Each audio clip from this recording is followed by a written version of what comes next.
Thank you for tuning in to the Garage Cast. This is your host, Arman Hocker.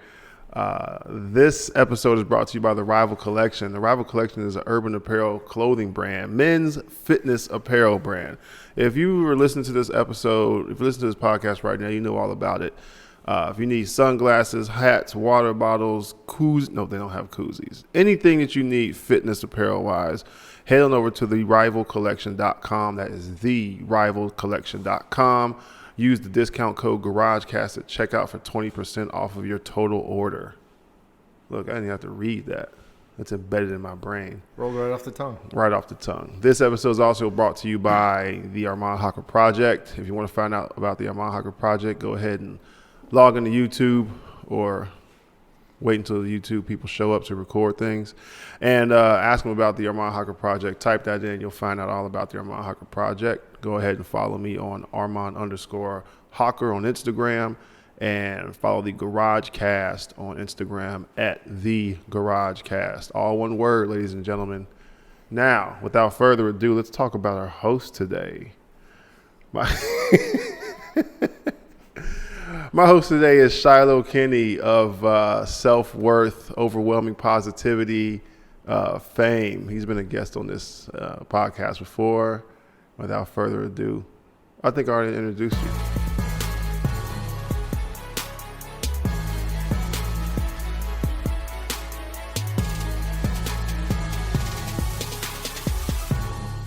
Yeah, we're here to talk about two fat dads, and it came up because we've both been skinnier than we currently are in the past. Well, very much skinnier. Thought it was a funny name. I probably weighed 300 pounds when I met Arman in a school that we went to together, and he was probably 230, and now we've met somewhere in the middle. I'm about 250, and he's two what, Arman? Hey, man, it's not about each other. It's about, I'm 265. All right, so we're within 15 pounds of each other finally, and we're both heavier than we like to be. So that's why this podcast came up. Two fat dads. Two fat dads.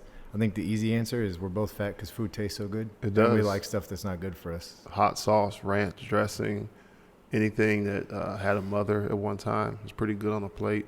If your hot sauce has calories, you're making poor life decisions. That's true. Most hot sauce is calorie free. That's true. But it tastes so good, mix it with the ranch.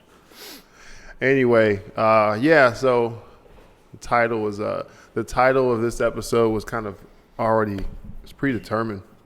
Anyway, so I know Kinney, man, when was that? 2010? It was 9 or something. October 2010. Yeah. No. So like you said, yeah, I think we're at points where something needs to be done. But anyway, so the whole two fat dads thing came to me because, well, we're fat and we're fathers. So there's part of it where you have your own expectations of yourself, and then you look at it again. You go, man, I have a wife. Oh man, I have kids. So there's this whole. It's almost a trifecta of pressure that should happen. But I think kind of talking about what it kind of leans on what we talked about in the last episode we had was it can bump into depression and feeling sad for yourself. And guess what? You know what cures sadness? Pizza, donuts, cheeseburgers, tacos. Yeah, man. And I think loneliness too. They call it comfort food or something like that. So yeah, I think a lot of it goes into that. So for me, if you follow me on Instagram, you'll see I posted 2 or 3 row machine pictures that came from good old Shiloh. That's positive peer pressure. So I try to do that, man, to combat weight gain. So what are you doing right now the way you eat? If you could describe it in as few words as possible, how are you trying to lose weight with your diet right now? I have a podcast. I can't do as few words as possible. I try to just be more responsible for what I eat. Really, pretty much. Like I showed you my refrigerator. It's 5 ingredients maybe. Yeah. And those are my primary meals for the day. Well, I didn't mean you had to shorten it, but some people say, oh, I'm paleo, but on Fridays I'm allowed to have donuts, and on Sundays I can have coffee with creamer. Oh, and no. then the other days I eat bread, but like Tuesdays and Wednesdays I'm 100% paleo. So I try to simplify it, and I tell a lot of people this, right? if you simplify your life, let alone what you're going to eat, is easier. So if you're into meal prepping, I don't do that. I don't do traditional meal prepping. I know what I'm going to eat from here, whatever today is, till next week. But that's only because I only buy certain things. So there's some variation of those ingredients.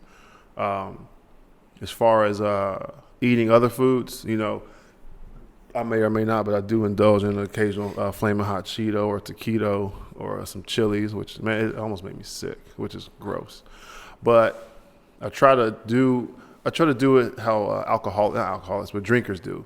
I had 3 shots, I'm done for the night. I try to do that with food. So if I ate Chili's today, I'm probably done eating for the day because I have my calories. I'm pretty sure I got all my calories for the day, and now all I have to do is just drink water, and it's not going to develop. It's not going to develop into an eating disorder, but it's not an eating disorder. But it's just being responsible for what I eat. So I try to tell my wife and anybody that's trying to lose weight. Well, look, dude, if you're gonna eat a California burrito, which is delicious, by the way, just pick up on your next meal to get back in line, or the next day, but don't let that one food choice ruin your whole month. And I've seen that happen. So I've been probably meal prepping for 3 years, maybe. I think I used to post on our YouTube channel, the Arman Hocker Project. So it's easy. It's just trying to figure out whatever your menu is. Once you do that, man, it's so much easier. I know for me, like right now, I'm eating what I would describe as lazy keto. So lazy keto. So I'm not tracking my food. I'm eating as much fat as possible, moderate protein. So the protein that I am getting is from fatty meat.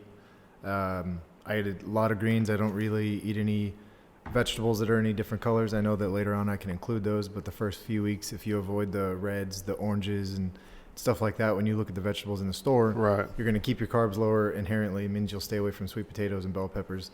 And someday I'll bring them back, but right now that's what I'm doing. For me personally, I've weighed over 300 pounds 3 times in my life. And some people hear that and they're like, oh, good for you, because you're back down.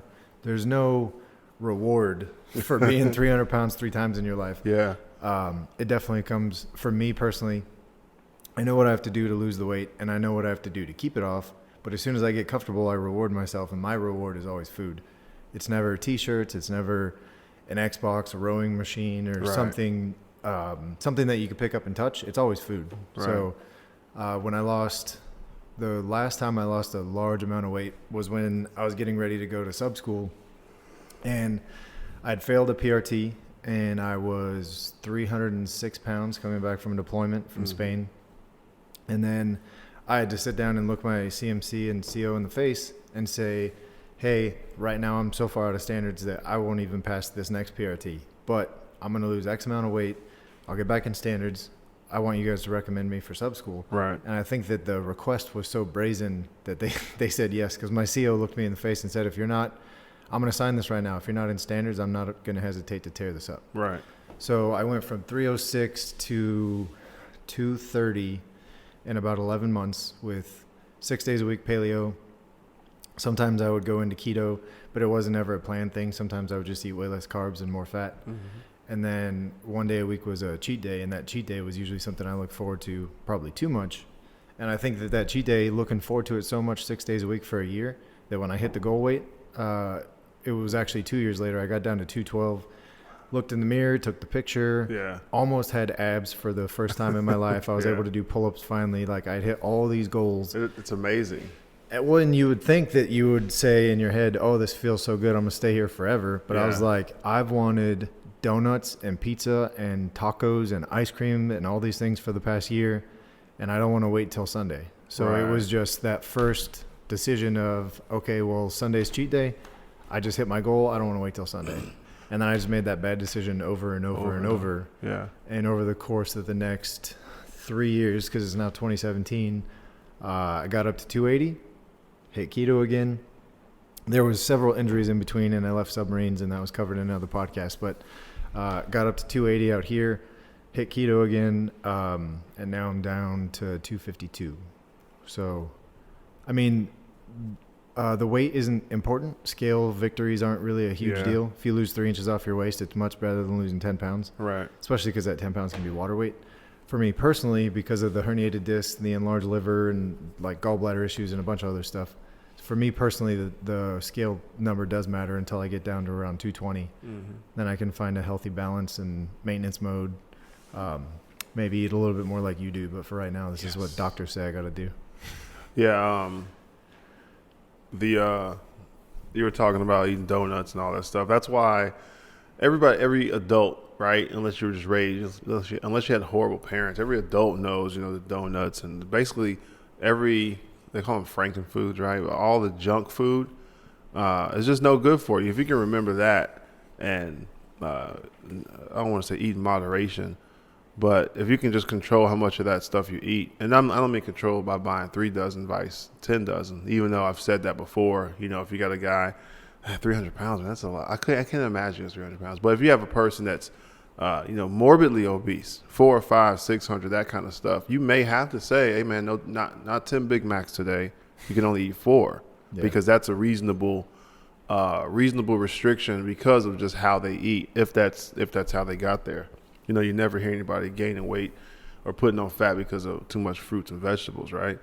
But the back to the donut thing, I absolutely love donuts, but I know I shouldn't eat them.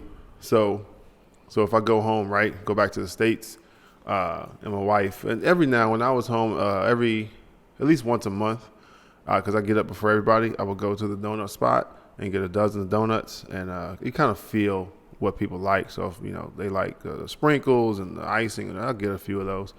But I try not to do that too much because then it becomes a routine, and the routine turns into, why am I 26 years old and 250 pounds? I'm 5'1". But even when I got those donuts, I may eat one because the way my brain works, I won't eat that stuff if I know. I kind of look at it as temptation. So even my wife will bring something in the house, or when I go home, there'd be something there. I go, nah, it's like almost for spite. Nah, I'm not gonna eat that. And some of that is how I think I've lost. I was 271 probably before I started working out. I'm down to 265 now. So it's working, but it's just, if you have a goal and it's easy to stick to it, and it's easier if you know what you need to do, and you don't make it impossible to do. So if you're trying to do CrossFit, you don't have a partner, you don't have a CrossFit gym next to you, you're not going to do CrossFit, man. So why don't you just start walking? So if you plan these things out and make them doable, I can't even think of that fancy word. If you make them doable, they're easier to accomplish. You don't need any equipment for walking. You don't need any. You may want music, I don't know, but you just put your shoes on and go. So if you do the same thing with your meal plan, like you're restricting carbohydrates options, right? I'm not big on that, but I understand it because some people really, they're allergic to bread. They're allergic. Some people can't eat meat like that. So if you have to eliminate something after being an adult, it makes sense if you're trying to get healthier or just eat better. That's why some people go vegan, because they just go, I've been eating crap my whole life, and I was wondering why I was getting headaches and all this stuff. But once they go vegan for 2 or 3 weeks, they feel amazing. Well, that's probably because you were just traditionally eating a bunch of garbage that you thought, your people or whoever it is supposed to eat. So that's what's worked for me. Make my menu small and smart. So eggs, bacon, a little bit of cheese, definitely some vegetables. And just in general, if you look at the old food pyramid is wrong, right? But there's some baseline stuff in there. Food, proteins, meats, and cheese, which is really cow snot, but whatever. But if you put it this way, if I did that and I gained weight, now I know I can't eat that to lose weight. But I think the problems with some people, they try to do too much. They try to do too many fad diets, which are not, you can't sustain it. Weight Watchers, you buy the food, Nutrisystem, there's a point system, but there's already a point system on the nutrition label. Just use that point system. You don't have to pay anything. You don't have to download an app because everything's online. You find out what your BMR is. You hit that number for 2 weeks, no matter what the food is, cake, vegetables. But if you do that, then you can figure out what you need to eat and what you need to do to drop the weight, man. Well, yeah, but somebody like you could probably have like 2 Oreos out of a pack and not touch the pack for the rest of the week because that's not good for you. I can't. So if there's Oreos in my house, if I make the decision to go get Oreos, I'm also making the decision to eat the entire pack. Now, don't get it wrong. I smashed Oreos over here because I just walking through the store and go, you know what? I haven't had Oreos or Chips Ahoy in a while. I'll go get those half gallons of ice cream, 2 bags of Chips Ahoy, and smash them. So I've done both sides. But now I'm 39, so I'm almost 40, right? So and I got a 2-year-old. She's going to be 3, right? But I started to look at it and I go, what really makes sense? And I was like, I was the person as a kid though, 15, 16, no knowledge of exercise at all. I would just eat and eat and eat and eat and eat and eat. And I did that over the years. And once I got older and stopped working out, that's when I started really putting on weight. But now if there's Oreos here, hey man, you want some, Kinney? Nah, and I'll throw them away because I look at them like, it's not even real food, first of all. But I'm over that craving. Yeah. So that's why I was talking about it earlier. If you raise your kids not keto, but vegetarian or vegan or something like that, when they even see an Oreo cookie, they're gonna go, I don't want that, just because they haven't developed that craving for it. So I think you can change your. I think it's more. I mean, it is. It's like a mental toughness, though. You just have to go, I know I shouldn't eat. This is the same reason you don't do drugs. You can lose your job. You can get strung out, lose your family. But you see drugs all the time. You know, you see marijuana, cocaine. Like, they're out there. You can go get some. You can find some here in this country. Yeah. If you really wanted to, because they bust people all the time. But you don't because you go, it's not right. Well, yeah, but we've kind of talked about it a little bit. Food's definitely my drug. So yeah. I literally, all those same consequences apply if you get too fat in the military. Yeah. And I've done that several times.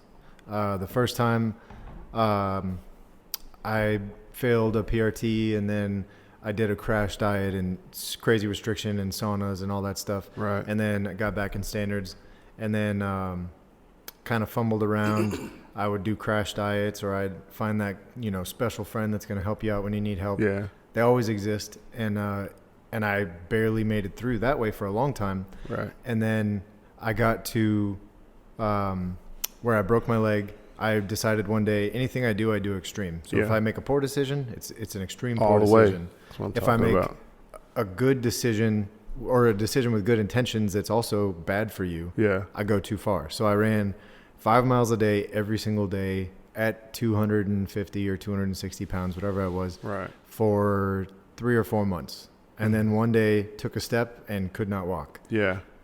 Sucked it up at work for a little while, stopped running, but I started doing the elliptical and the bike and stuff like that. But it wasn't getting the rest it needed.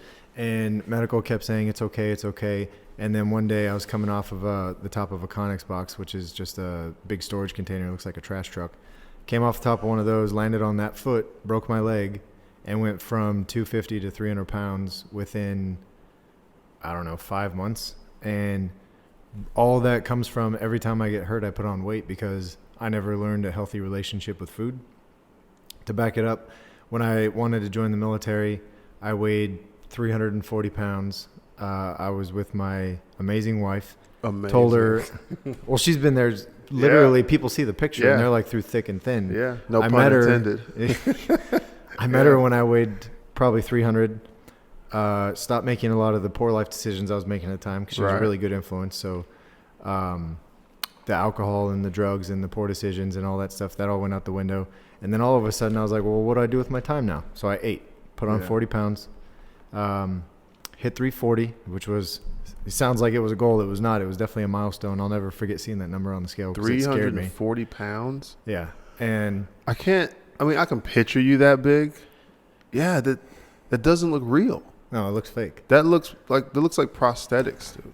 So I was 340, and then one day had a random, like a wild hair, and was like, hey, Natalie, I'm going to join the military. Right. And she was like, yeah, cool story, bro. Like, you can't, even if you lost 100 pounds right now, you couldn't join the military. Like, that's how big I was. Yeah. So I decided I wanted to do it. And then I thought I was going to get the lap band surgery or something because I had been so heavy for so long, found out that would disqualify me. Mm-hmm. So I went to a Kaiser and went to a dietitian and started something called OptiFast. Right. OptiFast, MetaFast, and some of the Herbalife stuff, if it's for longer than 3 or 4 weeks and they recommend a liquid diet, they're all kind of in the same category. Yeah, you were telling me about this before, right? Yeah, for 6 months I had nothing but liquid food. Great. So, yeah, so I joined in June of '07, so I must have started around the November, December time frame in '06. Right. So in that time frame, I went from 340 to 196 pounds. Yeah. Did nothing but cardio. Could barely do 5 push-ups. Mm-hmm. Got into the military. Somehow made it through boot camp. I don't know how. I could run barely. I ran like a 12 mile and a half, even though I was only 196, and at the time that was barely passing. Right. And then as soon as I got in the military, I skipped the phase where they teach you how to eat again. Because you go 6 months without food, you don't go cold turkey. Here's meatloaf and mashed potatoes. Here's an omelet. Like, you're not supposed to do that. It's supposed to be, okay, replace one of your shakes with a meal. Phase yourself back into solid food. Yes. And that also should have taken another 6 months, because then you get the biggest loser factor. Yeah. And you can go, I was eating 800 calories a day. That was it. And doing like 3-4 hours of cardio a day. Yeah. So when you go from 800 calories to even 1,200 calories or 1,600 calories, you're going to put on weight. Right. And in boot camp, even though I was working out for, I'd say at least 45 minutes, because you don't work out every single day in boot camp, but you march and stuff. So I was at least active 45 minutes a day, but sometimes up to 2-3 hours. And I finished boot camp like 212 or 215. Right. So I went from 3-4 hours of activity and 800 calories to this boot camp lifestyle that's supposed to be crazy hardcore, and I put on almost 20 pounds. Mm-hmm. Showed up to my first command, and I had that short, 3 weeks of transfer time where we take leave in between, and I showed up to my first command 235. Right. So between June and November of '07, I went from 196 to 235, and then it was just a slow crawl uphill. Right. And I never learned how to eat healthy again. So for years I would just wing it, and if I felt like I was getting too heavy, I would just cut calories way back or eat nothing or live in the sauna. Yeah. And it really wasn't until 2013 that I learned how to eat the right way. I had friends that were into CrossFit and jiu-jitsu and just like to go out and hike and swim and surf and stuff like that. My brother-in-law, he likes to cook. He was a pretty good influence. He does, some vegan stuff. He can make pretty much anything taste good. Right. And it really wasn't until I was like 25 that I realized that I had been eating like if you gave a 10-year-old $12 and you said, hey man, go get yourself some food, and they could pick to go to Henry's and get a bag of apples and some chicken, or they could go to 7-Eleven. I was that 7-Eleven kid. Taquitos and hot dogs and Cheetos and all that stuff. And I really didn't know that I was doing anything wrong until I had kids. When my son was born, I was like, do I want him to eat this stuff? And then I'd Google it, and then I'd look at ingredients, and like, who thinks about the fact that there's 30 grams of sugar in a soda? Right. Or how much you're not supposed to have, but recommended for the day. That's why I stopped drinking Ocean Spray cranberry juice. Well, and in other countries, like you go to France, you can't order a large fry, you can't order a large drink or a super size or a big shake. If you want fries, you get fries, and it's a normal size, and it's what we would put in a kid's meal in America. Right. So the idea of supersizing everything and all that stuff, like I grew up, I was a fast food kid. I didn't learn how to do any of this till like 4 years ago. Yeah. So I'm learning that healthy relationship with food, so that if you offer me a donut, I can have one. And I don't say, well, F it. I've already made a bad decision, so the rest of the day is just out the wall. I might as well blow it out of the water. Yeah. I think, I know certainly that the education portion is big, because I'm not a smart guy, but like we were talking before, or were we already recording? I don't know. But we were talking before about bodybuilding and everything. And once you get into that kind of world of fitness in general, you start to understand, calories in the calorie. And depending on what your body's going to react to, you may want to do high protein, or you try to figure that stuff out. And my father, he wasn't a health nut, but not a young man. I saw pictures of him. He was probably, he was probably 35, 20, something like that, right? He looked like he was in shape. And he's always been a health nut, however, going to the health food store and just not eating meat, that kind of thing. But that may have had some influence. But once I educated myself, and just to see or mimic what I should eat to get certain results after certain people, then you just become aware of it. It's kind of like at home I don't curse. Well, my wife made me aware of how much. Not she didn't make me aware. She didn't tell me to stop cursing. She's like, I don't necessarily want to cuss around the kids. I went, oh, okay. So once you become aware, you can start controlling even how you swear, or how you present whatever you're trying to control. That doesn't make sense. But it's the same with food. So and that's the argument is, well, I can't meal prep because we go out to eat, at work for lunch every day. Well, all right, there's a menu, right? Well, pick the best thing. And like I did, what I bought at the store before I came here, I got a salad. You're buying a salad, but try to make the wisest decision you can. But that just comes from education. And I think the same thing, similar to what happened to you, is with the getting into the military. You weren't educated. You weren't even aware. So in reality, you probably should have told your wife, all right, I'm going to join the military next year. So now you have this 12-month snail's pace to get down to whatever weight you want it to be. So if you told your wife that, like, I want to be able to join the military in a year, right? 12 solid months, right? In theory, you'd have educated yourself or figured out, well, how can I lose weight? Crash diets aren't the thing. Even necessarily eliminating food groups, real food groups, not donuts and pizza and stuff like that, but real food groups, meat, all white diets or carbohydrates or vegan, whatever it is. You could have sat down with, I don't know how many books and said, well, all right, so I have a basal metabolic rate.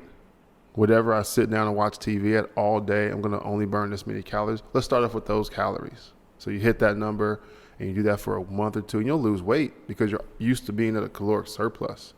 So I think that's why, education is the best thing. And if you would have gotten around the right people once you got through basic training, even in basic training, you'd have made better choices. You know what I'm saying? Especially getting to your first command. But you would have looked at the line when you're getting food and went, well, I don't want to have too many carbohydrates because, one, they just generally make you sleepy and exhausted. So I'm going to lean more towards vegetables and meat. And you could have done that all through basic and been fine. Well, I also think I had the misconception that most people have, and you see movies and you're like, okay, well, every morning the alarm's going to go off at 5. Everybody's going to form up outside the barracks. We're going to do a 5-mile run and do all this crazy stuff. Right. And by default, just because I'm in the military, I'm going to be skinny the rest of my life. Little did I know that I'd go to the chow hall in Kings Bay, and the first thing that was offered to me was curly fries with cheeseburger, because they call them the fat boy line, the healthy line. The fat boy line was right by the door. Right. And that was the first thing I walked by, and I was like, well, if all these Marines who are killing these pull-ups and running these 24-minute 3-mile PFTs and they're killing it, I can eat the same thing. They did all this other stuff before they chose to eat that. Yeah. I wasn't doing any of that. I was working my 12-hour shift, just standing my gate, waiting for the day to be over. Yeah. And then I'd be like, okay, double cheeseburger, curly fries, and then, oh yeah, I can go back and get seconds, so I'm going to do that too because it's free. Yeah. So I thought that military was going to mean skinny forever. And then as soon as I found out that wasn't the truth, dreams were crushed. It can. It all depends, man. Because you'll see different branches and Marines or whatever. It can mean that. But the military is probably the biggest time in your life where you're really just an adult. Because all they care about is you getting to work. You don't even have to perform that well. So between what you eat, what you drink, what you spend your money on, it's all up to you. So, yeah, I think that is because you'll see the misconception of being able to eat whatever you want with people that are buying supplements and all this stuff. Because I'll see young guys, I'm 39, I'll see young guys, like 22, with all of these whey proteins and pills and all of this stuff. And I look at them and I tell them, what are you taking that stuff for? Well, I'm trying to get big. I said, go eat a sweet potato, dude. Every meal, put a sweet potato on your plate. Caloric surplus, good calories, you'll put that weight on. But they're not uneducated. Supplements are great, but I don't think they understand the definition of the word supplement. If you can eat real food to put on weight and put on pounds and put on good, healthy muscle mass, then eat real food. Don't just pop these pills that are all synthetic and soy-based, and who really knows what they do to you, because they're not that the FDA is the end-all, be-all. But none of it's FDA approved, so you're really experimenting. Once something goes wrong with those pills and that whey protein and all these supplements, then the FDA looks into it. But only until then. There has to be a problem with the product. Well, and depending on who you ask, you could walk up right now and ask any like 20-year-old on base, hey, do you take supplements? And they'll say, oh, I take a pre-workout and a caffeine pill and a fat burner and Crazy. creatine and whey protein. You're like, well, how often do you work out? And they're like, well, Command PT. Yeah. Three times a week I run for a little while. Crazy. And then I hit the hay. I'm done. Yeah. So they're taking two things that oppose each other. Mm-hmm. And two, they're not putting in the effort to get anything out of the product. I don't think personally, I stopped taking pre-workout. I don't think you need it. You should put it this way, man. If there was a love pill or emotion pill and you had to take that every time you told your wife you loved her or you told your brother you loved him or gave him a hug, it would make so much more sense to not take that pill if you're worried about how much you can do with that person on your own.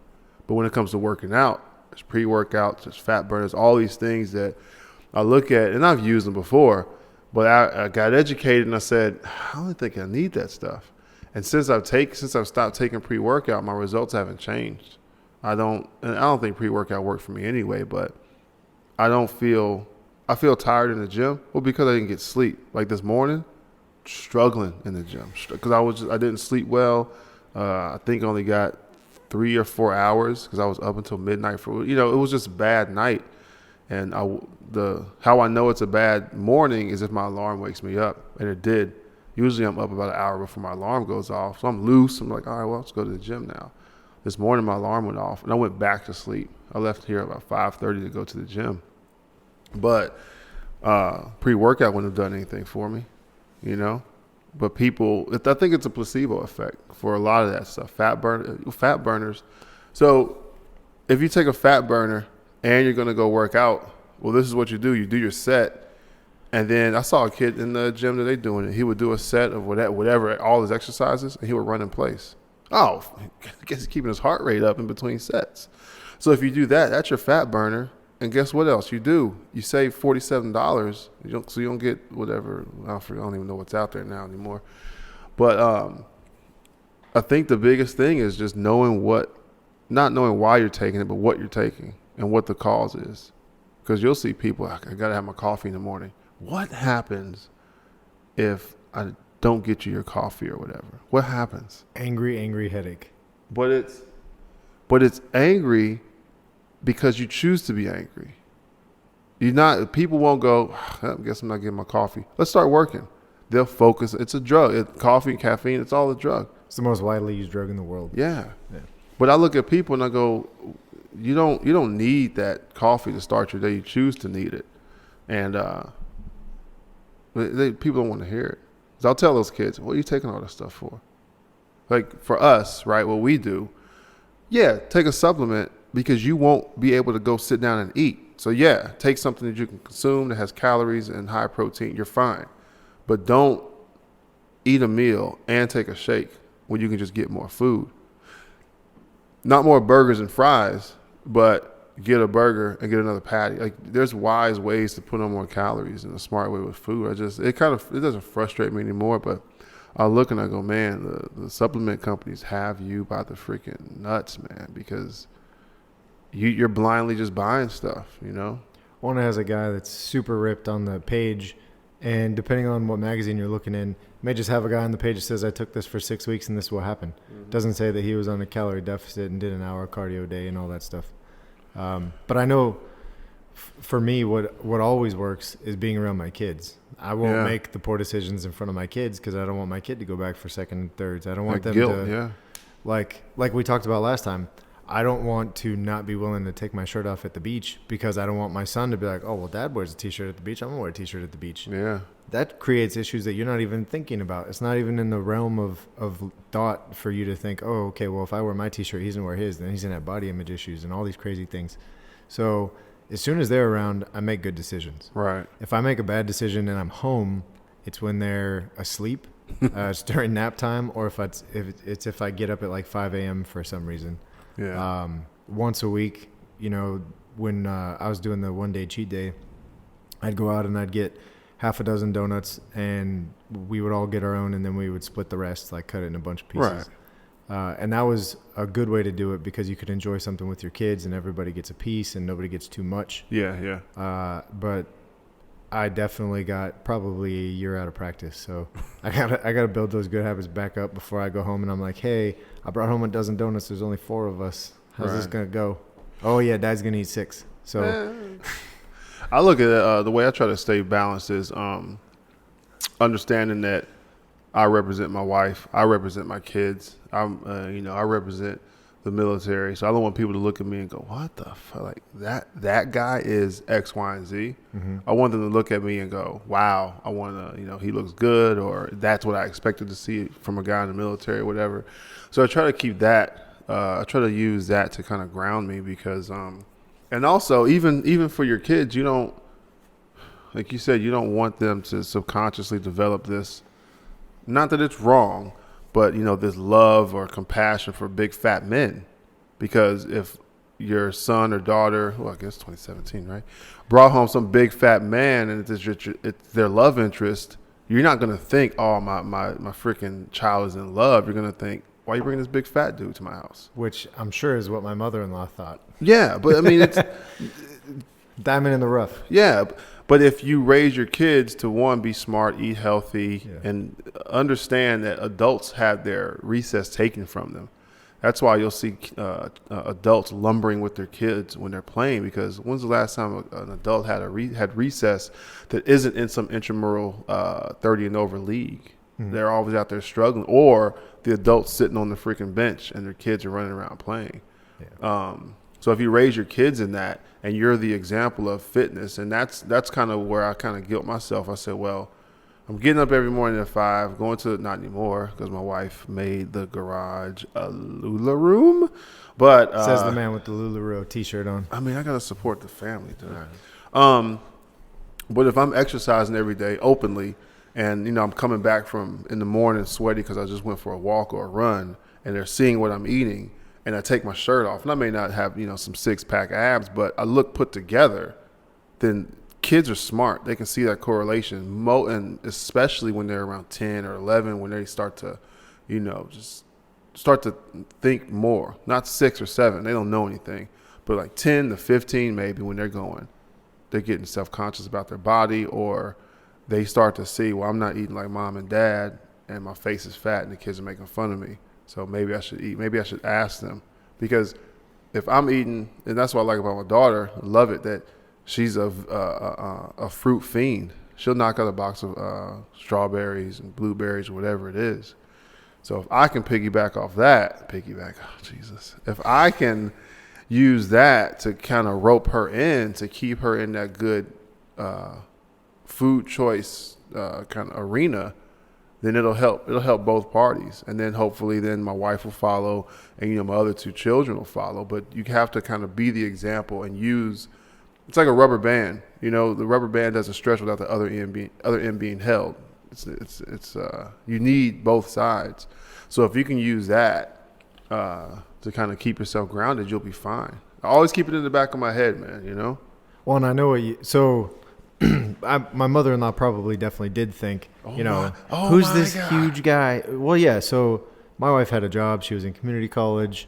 Clearly she had a car because she drove me everywhere. Right. I didn't have a job. I was a high school dropout. I was 160 pounds overweight, and I didn't have a license. So she definitely, when I decided to join the military, was like, okay, this is going to work itself out. I'm all right with this. But in the beginning, I'm sure she was weary. But I know what you mean. Healthy equals healthy. Like if you surround yourself, like my uncle used to say, you need to hang out with somebody smarter than you because they're going to make you better. Yeah, sounds like Les Brown. Yeah. There's a guy named Jean Glaude. His hashtag, or his name that you can follow him under, is Obese to Beast, and he just did a video. He was, I think, 400 pounds, and he was a lot shorter than I am.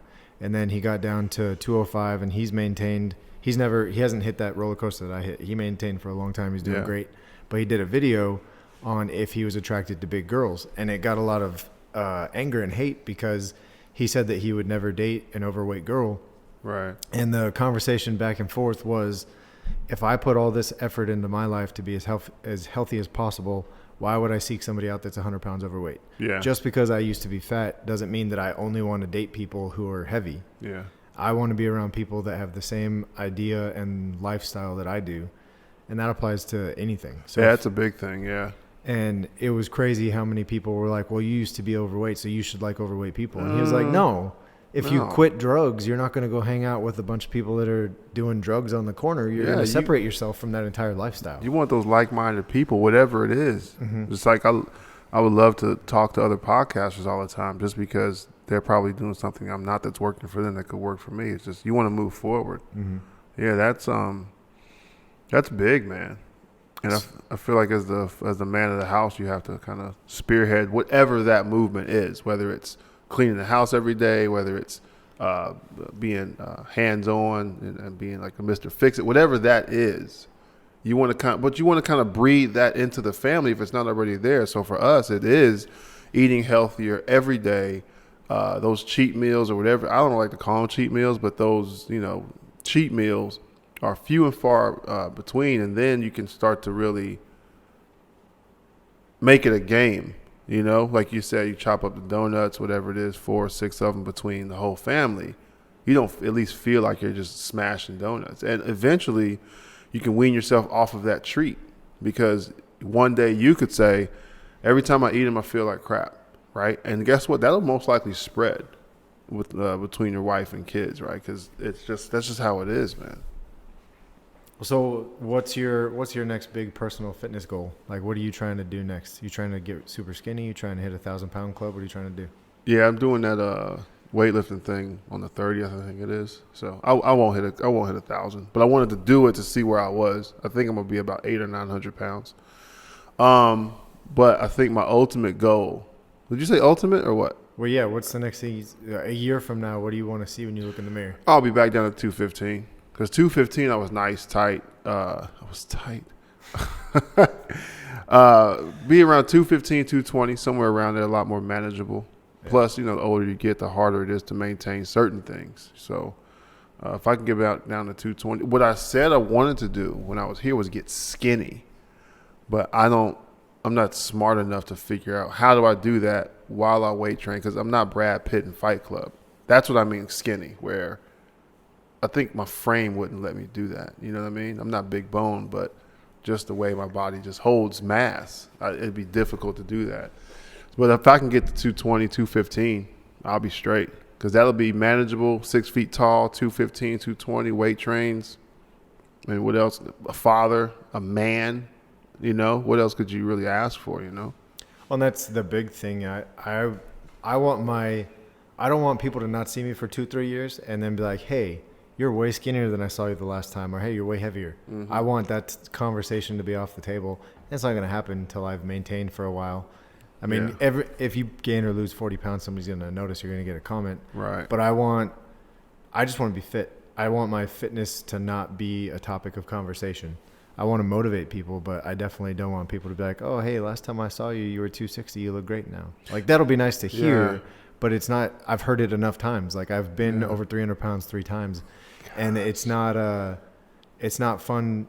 Like, I work hard. I'm not super strong. I'm not super fast. Yeah. But I can put in the work to get there, and I just want to stay there. So once I get to a place where I can stand outside for 2 hours with my kids at a t-ball game and my back not hurt. Right. Or I can ride bikes for hours and not get tired, or, all those things. I just want to be, it sounds functional. Like, a lot of people use that word the wrong way. I just want to be as functional as possible.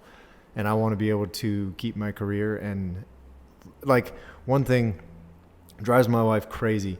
So we have to maintain a uniform collection in the military. I've probably put in $600-700 in dress uniforms. That's crazy. Because every single time, it seems like it's magic. A dress blue uniform costs like $130 for a full set. Right.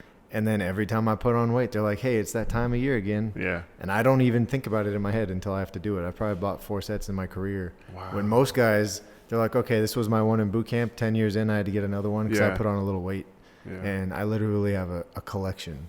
Wow. So I don't want to ever have to deal with those things ever again. So probably around the 210, 200 pound range. Yeah.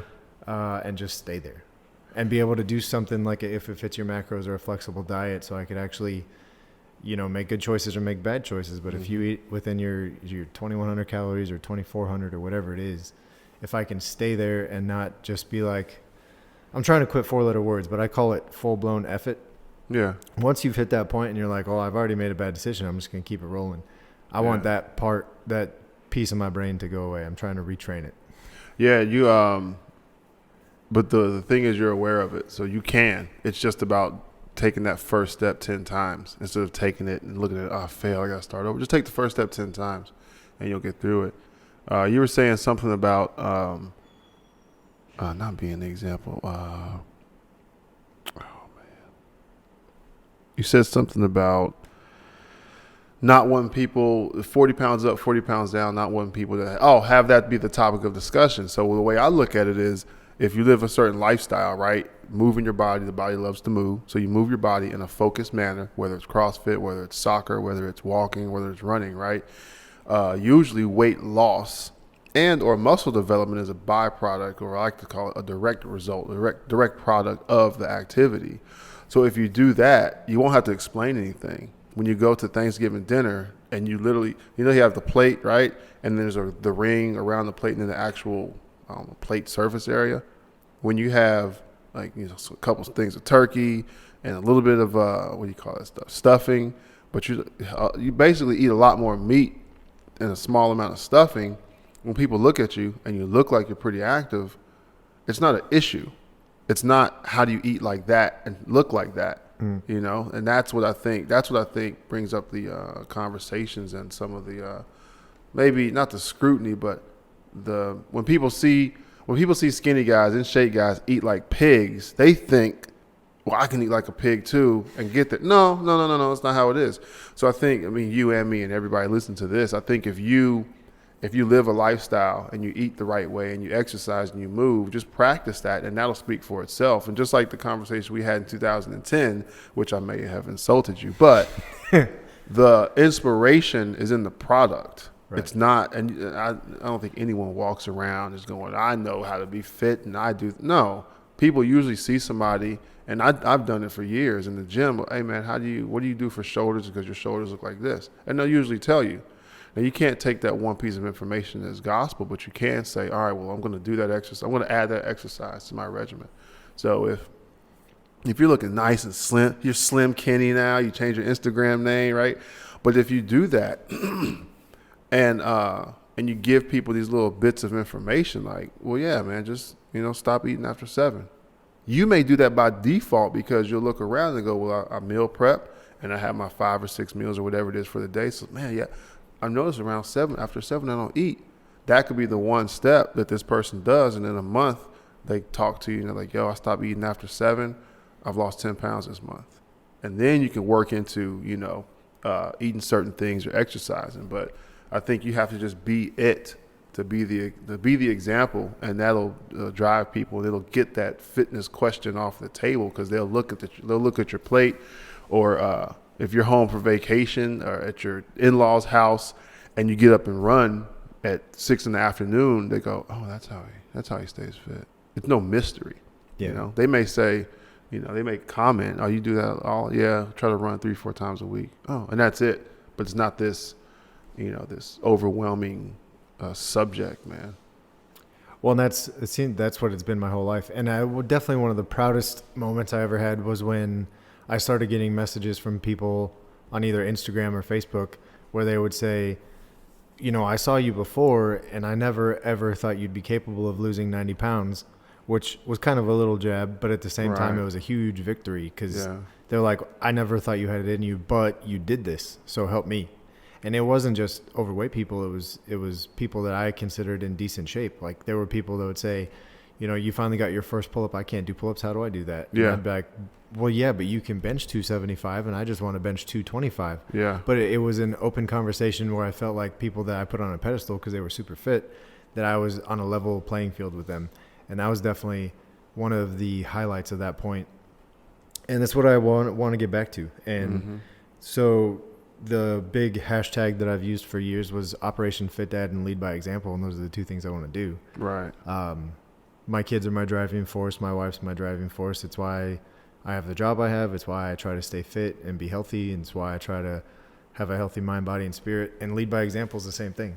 If you're in a good mood and you're fit and you got your stuff together and your family's happy and your kids are well behaved, those are all like people are going to look at you and say, well, what's he doing right? Yeah. And that's definitely the biggest reward you could possibly get. Yeah, I think you have to kind of live the example. Whatever you want to be. If you want to be fat and out of shape and tired, you can't play with the kid. Well, you're living that example. But if you're tired of that life, or if you want to be the positive example, or it's like me, I'll do things for spite.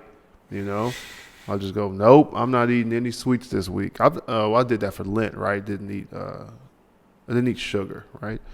But if you want to do something for spite and it's a good result, and then if you look back and go, I haven't done this in a month, I can still do it. And you're healthy, losing weight, or whatever it is. If you say I'm going to pack my lunch just as a goof, you're going to brown bag your lunch to work when everyone else is going to the food court for lunch for spite, and then at the end of the month you go, I got $57 in my daggone bank account, more than I usually have, because you're not blowing it on. Oh man, Panda Express. You're not blowing it on Panda Express. Yeah, I would kill Panda Express, dude. Orange chicken, rice. I'm good. Oh man. But I'm sorry, I forgot what I was talking about. I thought about Panda Express. You were talking about orange chicken. I know, that stuff's good. I'm sorry. No, that's all I right. literally zoned out when I said Panda Express. Well, before, I don't want to forget to say it before we're closed out. I don't know how close the end is, but I think that the biggest thing that I've always messed up is getting comfortable. Yeah. So another guy that you can look up anywhere, David Goggins, just Google it. He was a Navy SEAL. I think he was the 36th or 37th African-American Navy SEAL. Yeah. He was There's not a lot of us pounds, out there. 300 pounds. Is that the world's healthiest man? World's fittest man? Yeah. Yeah, I've seen him before. Over 300 pounds, lost 100 pounds to get into SEALs. Got into SEALs, gained 100 pounds back, and then lost a friend and decided to run ultramarathons.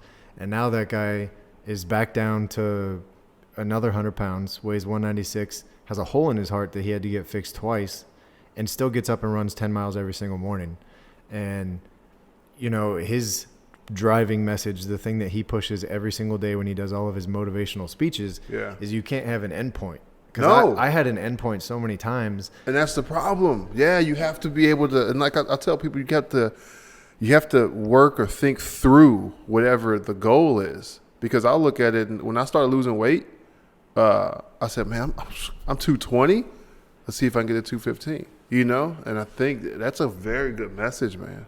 Well, and so when I got to 212, I thought, okay, I haven't been this light since I was like 13 or 14. Right. I can do pull-ups. I can do all these things that I could never do. I'm good. So I'll just go back to the way I used to be. I should have said I'm 212 now, and I can do 3 pull-ups while I want to do 10.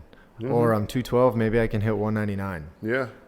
Maybe I'll see if it's possible for me to get a six-pack. Maybe I'll see if I could do 100 consecutive push-ups. Right. Any of those like realistic goals, if I had done that, and everything looks better in 2020. Like looking back, you're like, oh, I should have done that 5 times. Well, yeah. As long as I keep that mindset now, it's going to work. And that's why I do the row machine. But the pushing through or thinking through things, that's why I do the row machine. I've wanted to do the row, right? I have a freaking, what is it? Concept 2 back there, right? But I think I can't remember. Oh, there he is. I can't remember what. Oh, no, we were talking on Facebook, and I said something like, I'm thinking about rowing before I work out, before I go to the gym. And then I saw you in the gym. That was the second or third day or something. I've been doing it. But a lot of it is see if you can do it. And that's why I just picked 2,000 meters. I'm like, well, it's a number. I don't know if that's relevant, but I've never done 2,000 meters before. Let's do 2,000 meters. So now I'm hitting 2,000. And I'm not to the point where I want to push through 2,000 because 2,000 is still tough. Because I'm still having days like today where when I tell you 100%, I was not going to go to the gym. But of course, it's chest day. So I was like, well, because I've done it before where I didn't want to go and I just go there and I'll do deadlifts or something. But the thing is to get through it. So I went to the gym, didn't want to go, did my whole routine, and did the row machine. But like you were saying about the pull-ups, you can't do pull-ups. The guy can bench but can't do pull-ups or whatever. I think the same thing with certain body parts. I'll go, well, I've done all my exercises, so I'm gonna try to do 100 reps of whatever muscle group I figure out I want to hit. And the first few times I can't, or I can't even do math. What's 15? 2, 34, 6 sets of 15. But just to get to 100 or get through 100, so it gets to the point where you're doing 5 sets of 20, 4 sets of 25, 2 sets of 50. You know what I mean? So I think even with food and life and just being fit, you kind of want to get a goal. I want to get to here. But then you look back, you look in that rearview mirror, right? That's not what you are. That's where you were. And you go, man, I've come so far. Why can't I get 5 more pounds down? If it's healthy. You know, if you're 6 feet tall, 200 pounds, right? Not a muscular person, but you probably look okay. You don't want to look emaciated. Yeah, you don't want to look like that. You want to look as an adult, male, American type humanoid, father, husband. You want to look like you can defend the home front. So if you're at 200 and if you lose another 10 pounds, you look like, somebody from Croatia.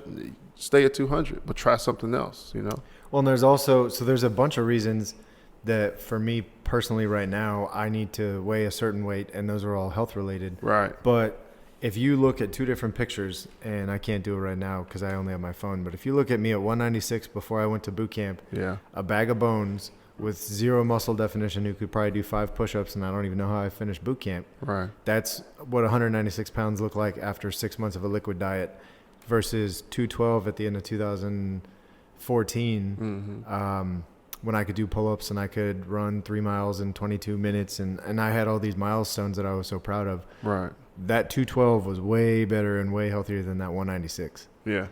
That 196 was eating 800 calories of chemicals that came out of a pouch every day, and Gross, that right. 212 was eating paleo and living off sweet potatoes and chicken sausage and all the stuff that's delicious. Yeah. So the scale victories are of very little importance. Once I get into that healthy 220, 230 range where it affects my back a lot less, I'm not really going to care what the scale says. So I've always gauged mine off inches. If I wear a 36-inch pant and a large T-shirt, I'm good. Right. I mean, if that fits into 240 somehow, it would amaze me. But, I mean, that's the important part. Yeah. Looking the part, being the strong masculine figure in your family, looking right in uniform, just being what you're supposed to be. Like, yeah, man. That definitely applies to us the most. Yeah. All right, man. You want to wrap it up? Yeah. Probably so. You can say no. No, I'm still stuck on, you said, so what is 15? Like, you only asked half the question. You didn't say 6 sets of 15, 10 sets of 15. You just said, what is 15? Oh, I was trying to multiply. You were trying to figure out reps, but you only gave me half the math question. Oh, yeah, because I tried to do 100. And, like, today, I was so tired, sleepy, in the gym, just like, I didn't feel like doing it. When you're just unmotivated, you just have no drive. 100%. That's what I felt like in the gym. And usually I'll get through the first couple exercises, blood will get pumping. I'm like, all right, well, let's go. I push through. Nope. The whole workout. So I did 100 reps, but I had to do 15. I was weak. Because usually I'll hit 20, feel a little froggy. Next I'll do 25 or 30, and then just, divide it up through to get 100, whatever I'm feeling. But today I did 15, and I was just like, this is horrible, man. Well, it's funny that we both felt that way in the same day, because this morning I woke up and the guys who cleaned my flat came out to clean my flat. Church is at 11. I already hadn't worked out. I was like, I'll just do it later. And it was one of the very few times I pushed it off. It's like, I'll do it later. Guys came to clean my flat at 10. And then there was something that broke and they had to fix. Church starts at 11. Hit 10:50 and I was like, well, can't go. And they walked out. And I was like, it's a 5-minute walk. I know it's going to put my mind in the right place. Right. I'm going to come home. I'm going to work out, which I also didn't want to do. I do not like lifting at all. So a lot of people, when they lift and they're like, today's not my day, they'll do cardio. For me, it's the exact opposite. Like, I can mess with sandbags. I can do kettlebells and row all day long. But I didn't want to do anything. So I did 5 sets of 3 with dumbbell bench press. And then came over here. But those days where you don't want to do it, you just got to push through. Like, I had zero motivation, but I took that first step. Okay, if I go to church and it gets my mind in the right place, then I know I'm going to make the next right decision. And the next right decision was to work out. And then the next right decision was to come over here and talk to somebody about good lifestyle decisions and do this podcast. Like, so as soon as you make that first step, Yeah. it's easy. Yeah. But I didn't want to do squat this morning. I didn't want to do anything. I know you listen to Mark Bell. We really got to wrap this up.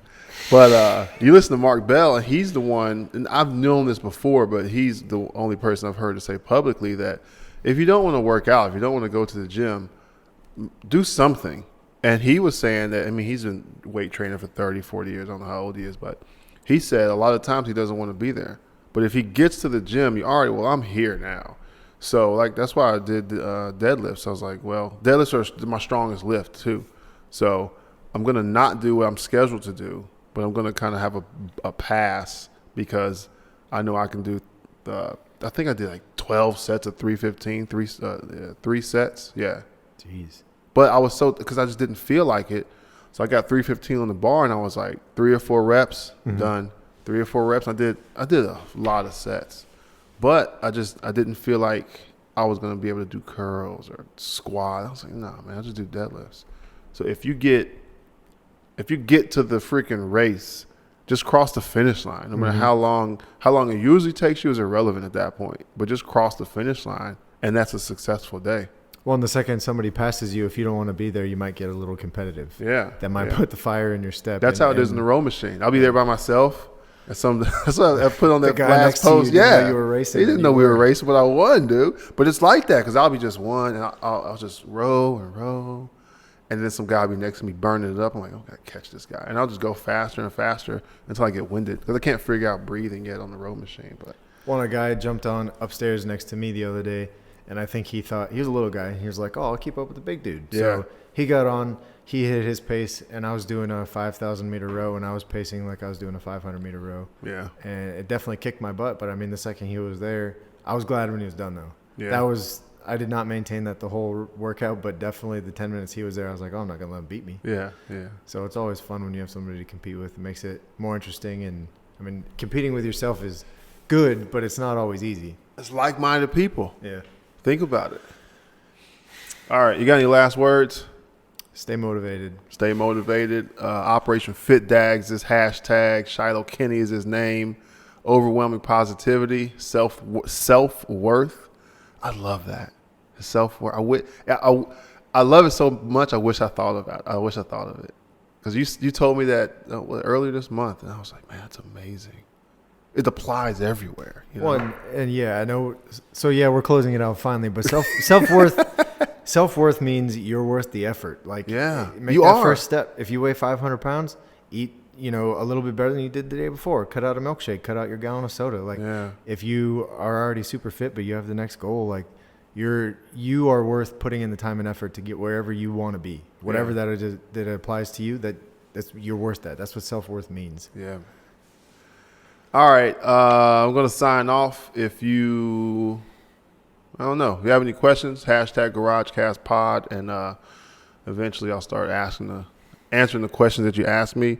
Follow the GarageCast Facebook page. GarageCast is on Instagram at The GarageCast, and is also on Twitter. You can find Shiloh Kinney. Just hashtag Operation Fit Dad. You can see all of his amazing photos. This episode is brought to you by the Rival Collection. Don't forget, head over to the Rival Collection. Use that discount code GarageCast for 20% off of your total purchase. And look out for the Arman Hocker project coming soon. When you want t-shirts, let me know. I'll mail them to you, and it's all good. I'll get you some koozies too. That's koozies. They're koozies.